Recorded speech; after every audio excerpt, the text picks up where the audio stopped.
नमस्कार जय जगन्नाथ। मो आस्ट्रोलोजर और वास्तुविद देवस्मिता शतपथी आपण मानक स्वागत करुछि। विवाह को नहीं आपण माने चिंतित अछंती कि आपणक संतानक विवाह रे विलंब हेउछि कि आपण माने निश्चिंत भाବରେ जानिबाकु चाहतिबे आपणक वैवाहिक जीवन किपरि रहिबो। तेबे कुंडली रे केउ जोग रही अछि, विवाह शीघ्र हेबो ना विलंब रे हेबो। चलंतु आज आमे एही विषय रे आलोचना करिबा। विवाह विलंब होता है। बहुत क्षेत्र में व्यक्ति निजे ही विवाह करने चाही न थांती। प्रथमे व्यक्ति निजर क्यारियर प्रति ध्यान दे थांती। केही केही क्यारियर रे सेटल हेबा परे हेउ किंबा कोनोसी पोजीशन पाइबा परे हेउ विवाह करने चाही न थांती। विवाहर जुग रही व्यक्तिर इच्छा रही नथिबारु विवाह विलंब होता है। विवाह पाई जातक सप्तम घर को देखा जाए। कालपुरुष कुंडलीर सप्तम घर है तुला राशि एवं एहार अधिपति हेले शुक्र ग्रह। तेणु शुक्र ग्रह हेले विवाहर कारक। झियो मानक क्षेत्र में बृहस्पति विवाहर कारक।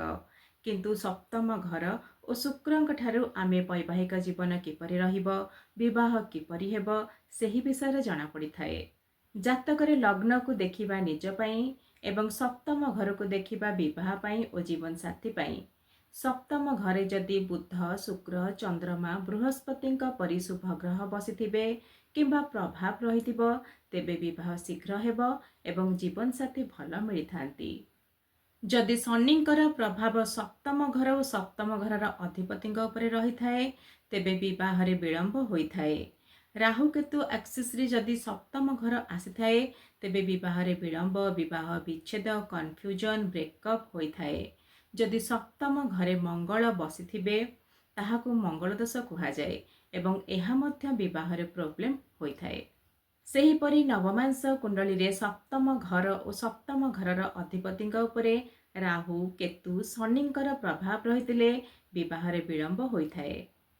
केतेक क्षेत्र में बृहस्पतिंकर दृष्टि सप्तम घर को रहितिले विवाह शीघ्र होइथाए। जदि जन्म जातक सप्तम घर और सप्तम घरर अधिपति स्ट्रंग थिबे, बळी थिबे, कौनसी क्रूर ग्रह मानकर प्रभाव नथिबो तेबे विवाह ठीक समय होइथाए और जीवन साथी मध्य भल मिलिथांती।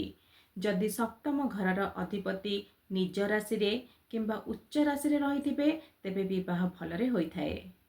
सप्तम घरर अधिपति क्रूर ग्रह होई लग्न और लग्नाधिपति संगे संबंध रखिथिले व्यक्ति को जीवन साथी ठारू पीड़ा बा कष्ट मिलिथाए। शुक्र ग्रह हेले प्रेम, रोमांस और अफेयर कारक। शुक्र ग्रह बळी प्रेम और वैवाहिक जीवन सुखमय होइथाए। तेणु शुक्रंकर स्थिति को जन्म जातक देखा पड़ता एवं नवमांश कुंडली रे मध्य देखा पड़ता। शुक्र जदि जातक शुभ ग्रह राशि रे रहिथिबे, शुभ ग्रह सांगरे थिबे तेबे वैवाहिक जीवन सुखमय होइथाए। शुक्र जदि जातक क्रूर ग्रह मानक राशि रे रहिथिबे, क्रूर ग्रह मानक सांगरे रहिथिबे तेबे वैवाहिक जीवन कष्टमय होइथाए।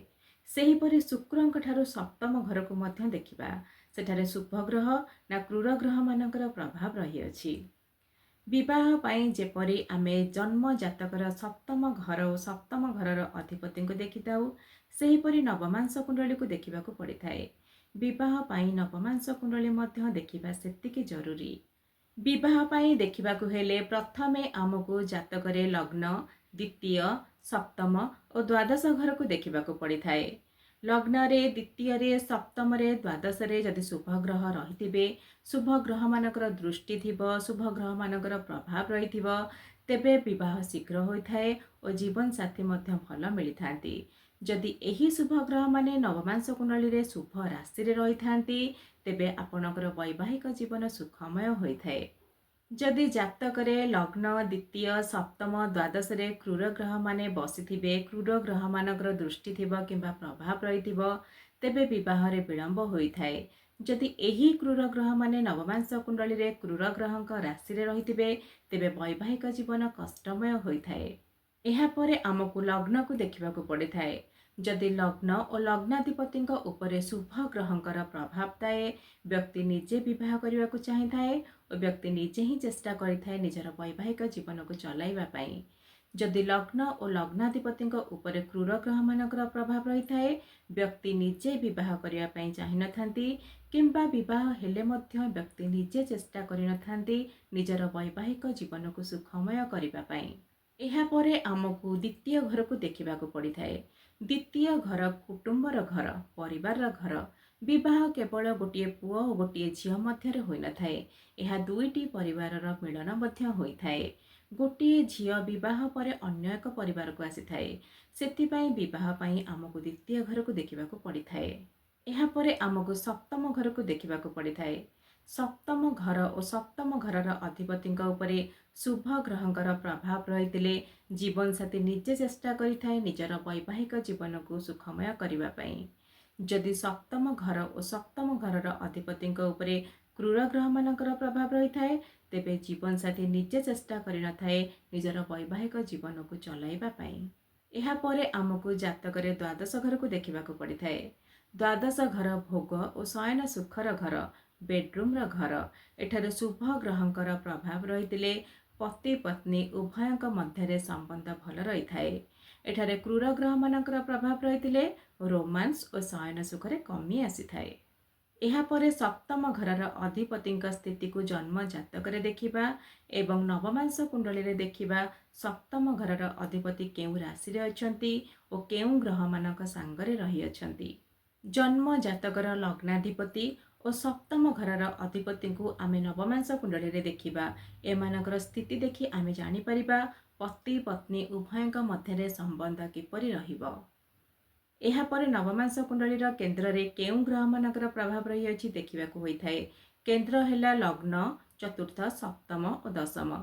ଯଦି କେନ୍ଦ୍ରରେ ଶୁଭ ଗ୍ରହମାନଙ୍କର ପ୍ରଭାବ ରହିଥାଏ ତେବେ ବୈବାହିକ ଜୀବନ ସୁଖମୟ ହୋଇଥାଏ। ଯଦି କେନ୍ଦ୍ରରେ କ୍रूର ଗ୍ରହମାନଙ୍କର ପ୍ରଭାବ ରହିଥାଏ ତେବେ ବୈବାହିକ ଜୀବନ କଷ୍ଟମୟ ହୋଇଥାଏ। ନବମାଂସ କୁଣ୍ଡଳୀର ଚତୁର୍ଥ ଘର ହେଲା ବିବାହର ସୁଖର ଘର। ଏଠାରେ ଶୁଭ ଗ୍ରହ ଥିଲେ ବିବାହରେ ସୁଖ ଭୋଗ କରିପାରିବେ। ଏଠାରେ କ୍रूର ଗ୍ରହ ଥିଲେ ବିବାହରେ କଷ୍ଟ ଭୋଗ କରିବେ। ଏହିପରି ଭାବରେ ଜାତକର ସମ୍ପୂର୍ଣ୍ଣ ବିଶ୍ଳେଷଣ କଲା ପରେ ଆମେ ସଠିକ୍ ଭାବରେ ପୂର୍ବାନୁମାନ କରିପାରିବା ବିବାହ ଶୀଘ୍ର ହେବ ନା ବିଳମ୍ବରେ ହେବ, ବୈବାହିକ ଜୀବନ କିପରି ରହିବ। ଯଦି ଭିଡ଼ିଓଟି ଆପଣମାନଙ୍କୁ ଭଲ ଲାଗିଛି ତେବେ ଲାଇକ୍, ସେୟାର ଓ ସବସ୍କ୍ରାଇବ୍ କରିବା ପାଇଁ ଭୁଲିବେ ନାହିଁ। ଜୟ ଜଗନ୍ନାଥ।